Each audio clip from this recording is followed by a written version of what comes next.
Voilà, bonjour à tous et bonjour à toutes en ce lundi 25 août 2025. Voilà, je suis un peu matinal ce matin. Je ne travaille pas aujourd'hui et j'avais à cœur de partager quelques paroles avec vous dans le psaume 2. Voilà, qui est un psaume vraiment qui est très riche et très intéressant, qui nous parle de l'onction et du règne de Christ. Et il nous est dit dans le psaume 2, pourquoi ce tumulte parmi les nations, ces vaines pensées parmi les peuples? Pourquoi les rois de la terre se soulèvent-ils et les princes se liguent-ils avec eux contre l'Éternel et contre son oint? Alors brisons leurs liens, délivrons-nous de leurs chaînes. Celui qui siège dans les cieux rit, le Seigneur se moque d'eux. Puis il leur parle dans sa colère, il les épouvante dans sa fureur. C'est moi qui ai oint mon roi sur Sion, ma montagne sainte, je publierai le décret. L'Éternel m'a dit, tu es mon fils, je t'ai engendré aujourd'hui. Alors demande-moi et je te donnerai les nations pour héritage, les extrémités de la terre pour possession.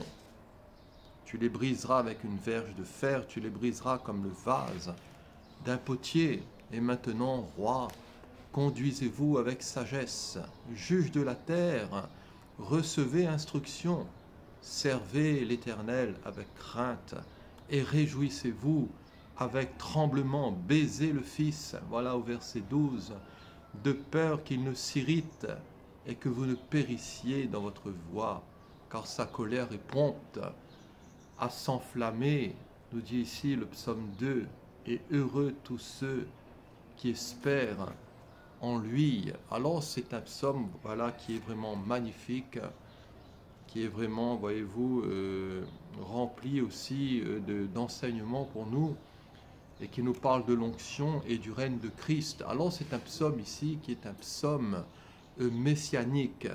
Et vous savez, je regardais pas plus tard que ce matin de bonne heure dans mon dictionnaire les prophéties relatives au Messie, relatives au Christ, à la venue de Jésus-Christ. Et vous savez, elles sont nombreuses. Je ne sais pas si vous avez déjà pris le temps de considérer tout cela, de faire un parallèle entre tout ce qui était annoncé dans l'Ancien Testament concernant la venue du Messie, concernant sa venue en chair, concernant le Christ Jésus dans son enfantement au travers de cette Vierge d'Israël par le Saint-Esprit, au travers de sa naissance, au travers de son ministère, au travers aussi de son rejet, de ses souffrances, de l'abandon qu'il a dû subir, au travers aussi de l'œuvre de la croix. Voyez-vous, tout cela qui a été prophétisé abondamment et tout cela qui a été réalisé pleinement dans le Nouveau Testament, au travers aussi de sa résurrection, de son ascension, de son règne à venir, voyez-vous, de son règne universel. Et tout cela nous montre quoi? Tout cela nous montre, mes frères et sœurs et chers amis, vraiment que nous ne perdons pas notre temps avec le Seigneur. Et que sa parole, voyez-vous, elle est vraie, sa parole, elle est remplie de véracité et sa parole s'est accomplie et elle s'accomplit encore et elle s'accomplira. Cette parole est digne de foi et nous avons raison, voyez-vous, de la lire, de la dévorer, de la faire nôtre pour que nous puissions aussi la serrer dans notre cœur afin d'être remplis d'espérance. Alors le contexte ici de ce psaume 2, c'est le psaume 1. Et le psaume 1 qui nous parle de l'amour de la parole et où il est dit « Heureux l'homme qui ne marche pas selon le conseil des méchants, qui ne s'arrête pas sur la voie des pécheurs et qui ne s'assit pas en compagnie des moqueurs, mais qui trouve son plaisir dans la loi de l'Éternel et qui la médite jour et nuit. » Voilà, il est comme un arbre planté près d'un courant d'eau qui donne son fruit en sa saison et dont le feuillage ne se flétrit point, tout ce qu'il fait lui réussit. Alors heureux, oui, cet homme.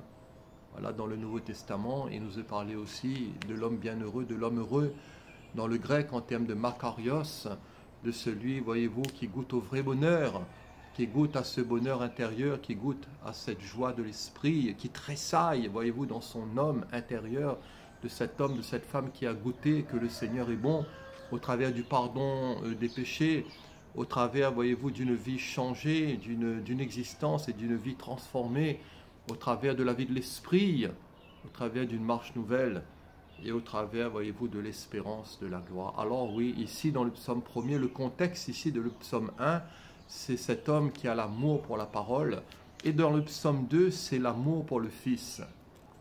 Voilà, ouais. Vous savez, c'est vraiment merveilleux cette parole, et tout est centré sur le Logos, tout est centré sur la personne du Messie, du Machiar, du Christ Jésus, et vous savez, je ne sais pas pour vous, mais personnellement, dans mon cœur, voyez-vous, il y a vraiment ce feu, ce désir que d'annoncer la personne et l'œuvre excellente et glorieuse du Messie et du Machiar. Vraiment, je le fais avec joie, avec amour et avec cœur. Alors, baiser le Fils, il est dit ici, au verset 12 de notre lecture. Baiser le Fils de peur qu'il ne s'irrite. Alors, quand j'ai regardé dans mon dictionnaire, ce terme ici, baiser le Fils, baiser est au radical piel en hébreu. Et le radical piel, c'est un mode qui est intensif. Et vous savez, nous devons vraiment avoir un amour passionnant, un amour brûlant pour le Seigneur. Vous savez, il est venu en chair et il s'est livré, il a donné son corps, il a donné sa chair, il a donné son sang.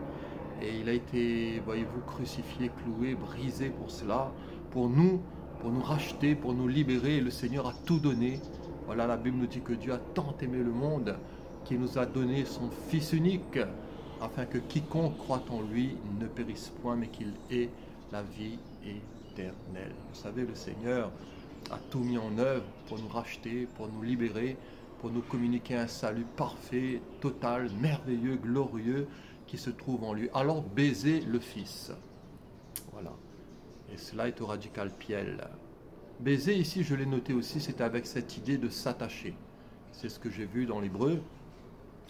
Et la Bible nous dit, attache-toi donc à Dieu et tu auras la paix. Voilà.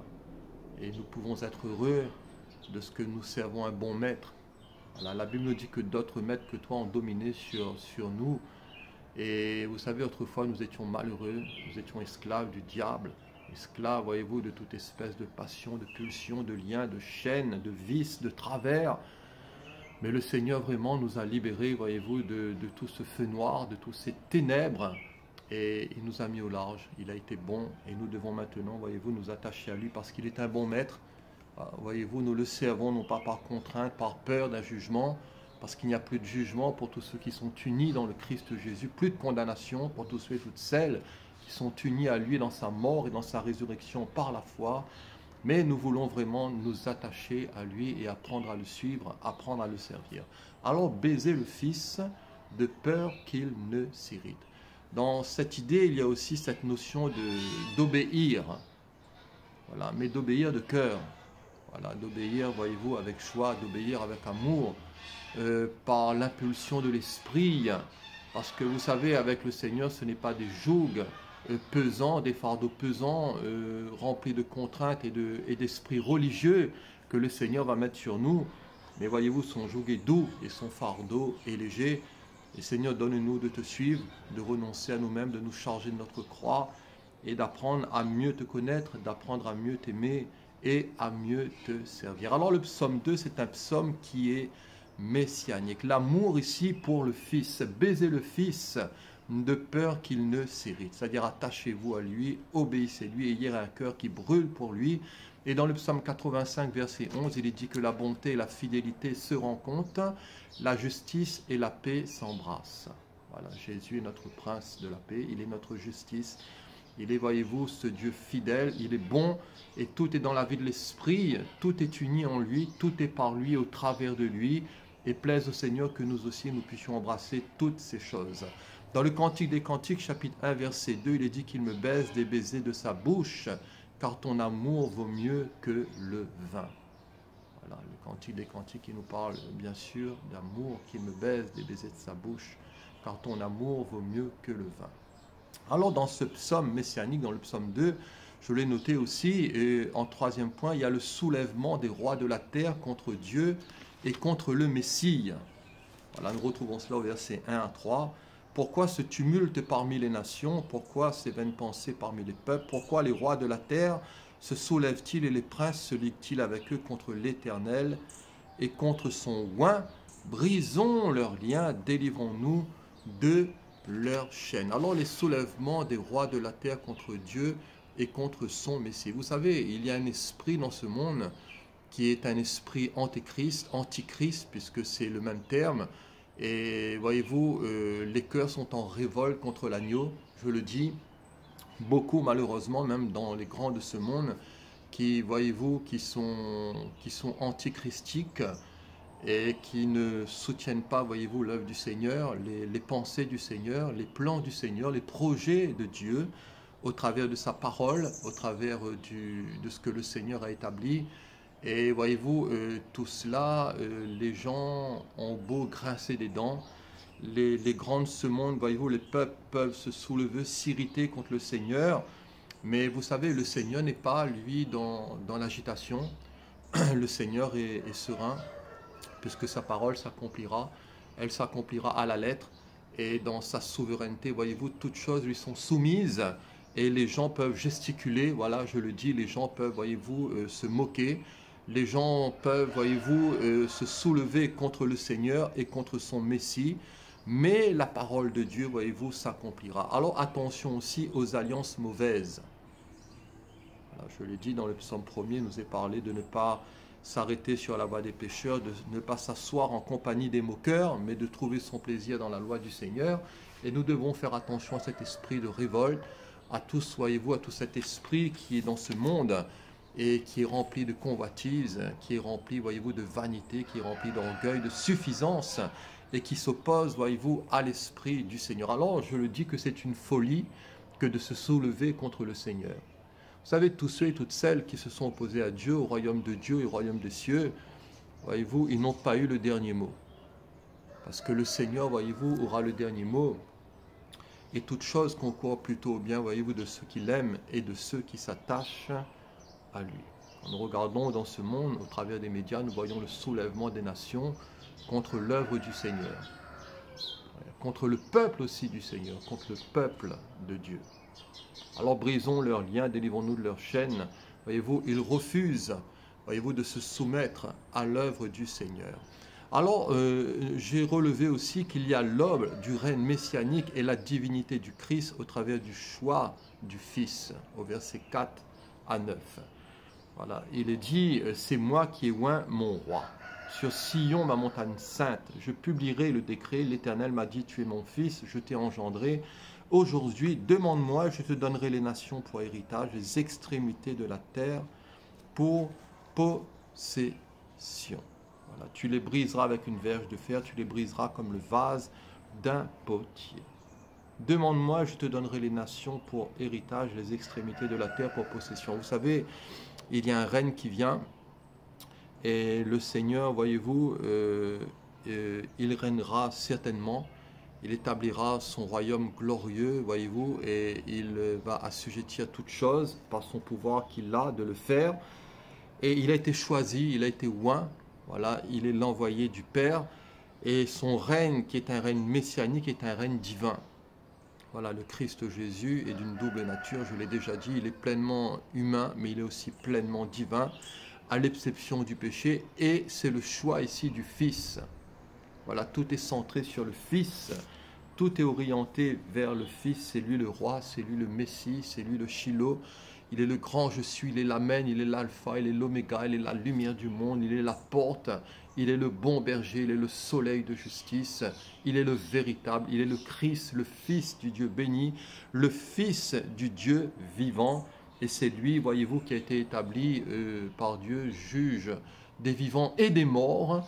C'est lui, voyez-vous, qui aura le dernier mot, et nous devons être unis à lui, nous devons nous confier en lui, nous devons apprendre à le baiser, nous devons apprendre à le respecter, à l'honorer, à l'adorer, à le glorifier. Vous savez, toutes choses vont lui être soumises, toutes les nations, et la Bible nous dit qu'il va les briser avec une verge de fer. Tu les briseras comme le vase d'un potier. Voilà. juges de la terre, craignez et recevez instruction. Alors le temps de la grâce qui prend fin et les desseins immuables de Dieu qui s'accomplissent. Vous savez, toutes choses vont atteindre leur but. Et plaise au Seigneur que nous soyons du bon côté, plaise au Seigneur que nous soyons sages et intelligents, que nous puissions racheter le temps, que nous puissions nous tourner vers lui, nous confier en lui, apprendre à mieux le connaître, apprendre à mieux l'aimer, parce que sa parole s'accomplira certainement. Alors le jugement aussi ici de la terre, puisqu'il est dit, juge de la terre, recevez instruction, et maintenant, roi, conduisez-vous avec sagesse, servez l'Éternel avec crainte et réjouissez-vous avec tremblement. Voilà, et maintenant, roi, conduisez-vous avec sagesse, juge de la terre, recevez instruction, servez l'Éternel avec crainte. Alors, je crois que qui que nous soyons, nous devons révérer le Seigneur, quel que soit notre rang social, quel que soit, voyez-vous, notre standard social, que nous soyons des petits gens ou que nous faisons partie des grands de cette société. Nous devons apprendre, voyez-vous, à trembler devant le Seigneur, à l'honorer, à le respecter, à le vénérer, à l'adorer, à le glorifier, à lui rendre un culte qui lui soit agréable. Alors le jugement de la terre. Le Seigneur, vous savez, il est le juste juge et il établira, voyez-vous, son règne et il jugera les nations. Alors la paix dans les nations. Vous savez, sans le prince de la paix, il n'y aura pas de paix. Et nous voyons plus particulièrement tout ce qui se passe avec Israël, tout ce soulèvement, toutes ces guerres qu'il y a, parce que vous savez, le salut vient des Juifs, et le Seigneur, vous savez, il a un plan pour les nations, il a un plan pour l'Église, il a un plan pour Israël, et quand on considère les prophéties de la Bible, des fois tout cela est un peu entremêlé, mais voilà, il y aura une destinée, voyez-vous, pour Israël, une destinée pour les nations, et une destinée aussi pour l'Église, corps de Christ. Alors la paix viendra dans les nations par le prince de la paix, je l'ai noté, et tant que le prince de la paix, le Christ Jésus ne viendra pas, il n'y aura pas de paix. Il y aura la révolte, il y aura la guerre, il y aura les soulèvements, il y aura la mort, c'est ce que nous voyons autour de nous, dans ce monde, au Moyen-Orient, voilà, et tout cela est désastreux, tout cela est catastrophique quand nous voyons tous ces bombardements, tous ces corps déchirés, toute cette guerre, voyez-vous, immonde. Alors, Maranatha, Seigneur, viens. Oui, Seigneur, viens, viens établir ton règne de paix. Viens renouveler cette terre, voyez-vous, qui est là, qui plie sous son péché comme une vieille cabane. Cette terre qui suffoque, cette terre qui demande, voyez-vous, à respirer à nouveau. Cette terre qui demande un renouvellement. Et cela aura lieu dans le règne du Messie, et plus particulièrement dans le cadre du millénium. Alors, le chrétien aussi et le monde. Comment se comporter dans l'attente de la venue du Fils. Nous devons non seulement apprendre à le baiser, mais aussi à le servir, à le glorifier, être des citoyens normaux, voilà, qui sont en règle aussi avec les autorités, avec les impôts, avec les lois, voyez-vous, quand elles ne sont pas contre le Seigneur. Et nous devons apprendre aussi, voyez-vous, à travailler de nos mains.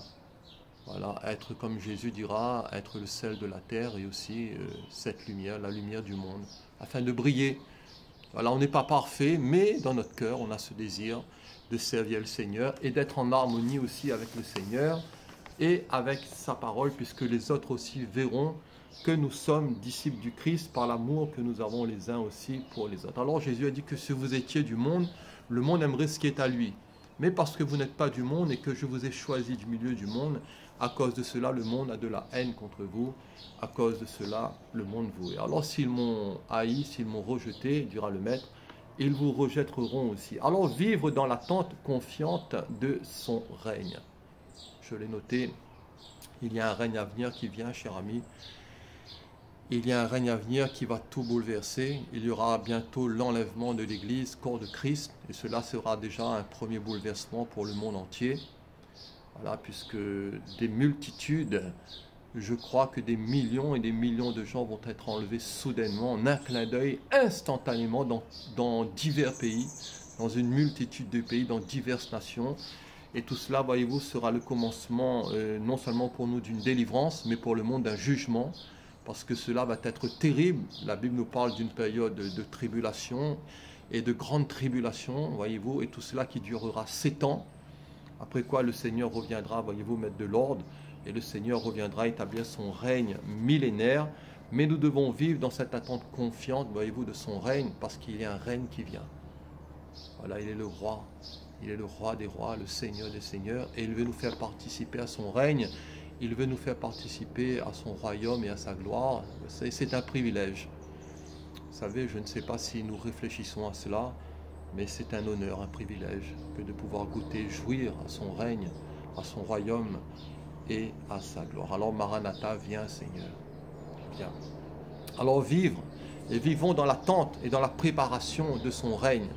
Là, pour cela, nous devons nous dépouiller et nous devons nous revêtir du Christ Jésus. Nous devons marcher dans une vie dynamique de foi, de sanctification, d'édification, de relation et de communion avec le Seigneur. Alors pour terminer, pour conclure, l'heure de la décision. Je l'ai noté du verset 10 à 12. Il est dit, servez l'Éternel avec crainte et réjouissez-vous avec tremblement. Baisez le Fils de peur qu'il ne s'irrite et que vous ne périssiez dans votre voie, car sa colère est prompte à s'enflammer et heureux tous ceux qui se confient en lui. Voilà, sa colère est prompte à s'enflammer. Nous devons prendre, voyez-vous, de sages décisions, puisque nous sommes face, voyez-vous, les uns et les autres à des choix. La Bible nous dit choisis la vie, ne choisis pas la mort. Choisis la bénédiction et non la malédiction. Évite la perdition. Voilà, évite la confrontation avec le Seigneur, mais sois sage, jouis plutôt de sa protection et de sa grâce. Alors je lirai deux versets d'Apocalypse 2, versets 26 à 27, où il est dit, dans Apocalypse 2, 26 à 27, « À celui qui vaincra et qui gardera jusqu'à la fin mes œuvres, je donnerai autorité sur les nations. » Voilà des belles promesses ici de règne encore, de triomphe. « Il les pétera avec une verge de fer comme on brise les vases d'argile, ainsi que moi-même j'en ai reçu le pouvoir de mon Père, et je lui donnerai l'étoile du matin. » Que celui qui a des oreilles entende ce que l'Esprit dit aux églises. « À celui qui vaincra et qui gardera jusqu'à la fin mes œuvres, je donnerai autorité sur les nations. » Apocalypse 19 et verset 11. « Puis je vis le ciel ouvert, et voici parut un cheval blanc. » Cela nous parle de la seconde venue de Christ et de sa victoire sur la bête et le faux prophète. Et l'apôtre aura cette vision, il dira, « Puis je vis le ciel ouvert, et voici parut un cheval blanc. Celui qui le montait s'appelle fidèle et véritable. » Et il parlait du Christ, ici Jésus. « Et il jugeait combat avec justice. Ses yeux étaient comme une flamme de feu, sur sa tête étaient plusieurs diadèmes. Il avait un nom écrit que personne ne connaît si ce n'est lui-même, et il était revêtu d'un vêtement teint de sang. Son nom est la parole de Dieu. Les armées qui sont dans le ciel le suivaient sur des chevaux blancs, revêtus de fin lin, blanc pur. De sa bouche sortait une épée aiguë. Voilà, de sa bouche sortait une épée aiguë pour frapper les nations. Il les pétera avec une verge de fer, et il foulera la cuve du vin de l'ardente colère du Dieu Tout-Puissant. Il avait sur son vêtement et sur sa cuisse un nom écrit, Roi des rois et Seigneur des seigneurs. Voilà, il y a un règne qui vient, cher ami. On ne se trompe pas, la parole de Dieu ne nous trompe pas, le Seigneur ne nous ment pas, Dieu n'est pas un homme pour mentir. Et le Seigneur, voyez-vous, il va triompher de tout ce système de la bête, de l'antéchrist, de ce faux prophète, et le Seigneur rétablira toutes choses. Voilà, il reviendra en gloire. Et les armées qui sont dans le ciel le suivaient aussi sur des chevaux blancs, revêtus de fin lin blanc. Voilà, de sa bouche sortait une épée aiguë pour frapper les nations. Il les pétera avec une verge de fer. Voilà. Seigneur, que ton règne vienne. Seigneur, merci pour ta grâce. Merci pour ce moment que j'ai avec mes amis ce matin. Voilà, en toute simplicité, Seigneur, de pouvoir annoncer ta parole, de pouvoir annoncer quelques paroles qui viennent de toi. Je ne suis, Seigneur, qu'un instrument inutile, mais je te rends grâce pour ce psaume merveilleux, pour ce psaume 2, qui nous parle de ta messianité, de ton règne, de ta gloire, de ta majesté. Nous voulons nous prosterner devant toi, nous voulons apprendre à te craindre, à te vénérer, à te respecter, à nous préparer, à te sanctifier, à te glorifier, et attendre patiemment, sereinement, Seigneur. Et si autour de nous, les gens gesticulent, si autour de nous, Seigneur, il y a ce tumulte parmi les nations, Seigneur, ces vaines pensées parmi les peuples, nous devons apprendre à te baiser, à t'aimer, à te glorifier, à reconnaître ton couronnement, ta gloire, ta majesté. Bénis ton peuple, bénis mes frères et mes sœurs, nous prions, Seigneur, pour tes saints, pour tes fidèles, pour tes rachetés, pour ton troupeau d'élus. Seigneur, nous te prions de les bénir. Bénis aussi Israël, toute cette guerre qui se passe là-bas au Moyen-Orient. Bénis aussi l'Église, ton peuple aussi, corps de Christ. Bénis mes amis qui m'écoutent. Voilà, fais-leur du bien en ce début de semaine. Accorde-leur ta grâce, garde-nous. Merci Seigneur. Merci, merci, merci, merci Seigneur. Merci vraiment. Merci Seigneur. Alléluia. Voilà, soyez bénis, chers amis. Et à la prochaine, peut-être Dieu voulant, si Dieu le veut. Moi, chaque jour, je dis Seigneur, si tu le veux, voilà, je ferai ceci, je ferai cela. Et si tu me permets d'annoncer ta parole aujourd'hui, Seigneur. Voilà, c'est tellement avec joie, vraiment. Tellement avec bonheur que je le fais. Voilà, soyez bénis, chers amis. Bonne semaine à vous. Soyez prudents, soyez vigilants. Et que Dieu vous bénisse, vous et votre famille, et vous accorde sa paix et sa grâce. Amen. Et merci pour votre écoute.